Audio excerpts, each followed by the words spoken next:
Hello আমার প্রিয় ছাত্রছাত্রী বন্ধুরা, আমি তোমাদের অমিতাভ স্যার।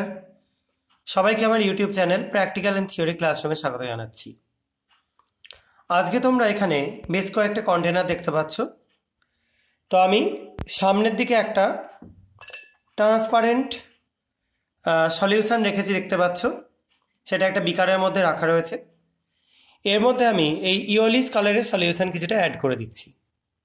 সলিউশনটা কি আছে না আছে আমি এগুলো নিয়ে পরে আলোচনা করব।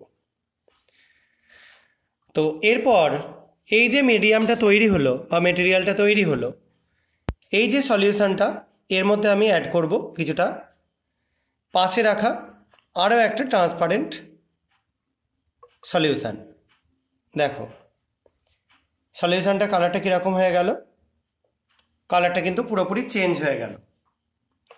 তো তোমরা একটা স্ট্র ইয়েলো কালার থেকে এরকম একটা কালার চেঞ্জ দেখতে পেলে। এবার এখানে আর একটা ট্রান্সপারেন্ট সলিউশন রয়েছে, দেখতে পাচ্ছ, সেটা অ্যাড করে দিচ্ছি এর মধ্যে। দেখো আবার ঠিক আগের মতোই কালার চলে এসছে। আর এখানে একটা সেরকম কালারেরই সলিউশন রাখা রয়েছে। এবার এইটাকে আমি অ্যাড করে দেবো এর মধ্যে। দেখো কি কালার চেঞ্জ হয়, নিশ্চয়ই দেখতে পাচ্ছ কালার চেঞ্জটা। এটার মধ্যে ড্রপ ওয়াইজ ফেলার সঙ্গে সঙ্গে একটা দুর্দান্ত কালার তৈরি হচ্ছে, যে কালারটাকে আমরা প্রুসিয়ান ব্লু বলতে পারি, বা বাংলায় ময়ূরকণ্ঠী রং সেটাও বলা যায়। নিশ্চয়ই কালারটা সবাই দেখতে পাচ্ছ বা বুঝতে পারছ। তো এই গেল আজকের এক্সপেরিমেন্ট।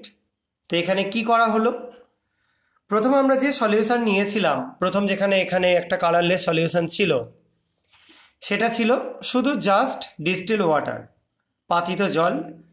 তার মধ্যে আমরা এই যে ইওলিস কালারের একটা মেটেরিয়াল অ্যাড করলাম, এটা হচ্ছে আয়রন ক্লোরাইডের একটা স্যাম্পেল। এবং তার মধ্যে আমরা এই যে কালারলেস সলিউশনটা অ্যাড করেছিলাম, সেটা একটা কার্বনেটের স্যাম্পেল। সেই জন্য আয়রন কার্বনেট ফর্ম করেছিল +3 স্টেটে, এবং যে কালারের জন্য একটু ডিপ ব্রাউনিশ বা রেডিশ ব্রাউনিশ কালার হয়ে গিয়েছিল।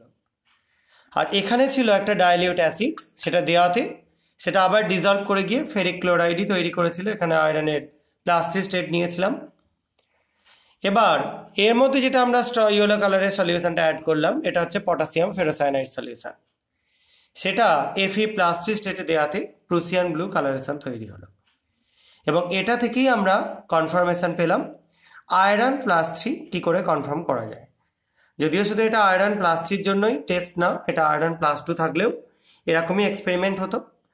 +3 জন্য আলাদাভাবে এক্সপেরিমেন্ট করতে চাইলে আমরা অ্যামোনিয়াম থায়োসায়ানেট দিয়ে টেস্ট করতে পারি। সেটা আমি আগেও করে দেখিয়েছি, ভবিষ্যতে হয়তো আরও অন্য কোনো এক্সপেরিমেন্টে করে দেখাবো।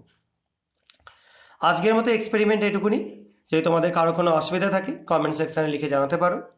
এবং এই ভিডিও ভালো লাগলে যদি তোমরা চাও এই চ্যানেলটাকে আমি আরও বেশি এগিয়ে নিয়ে যাই, তাহলে লাইক করো, শেয়ার করো এবং সাবস্ক্রাইব করো।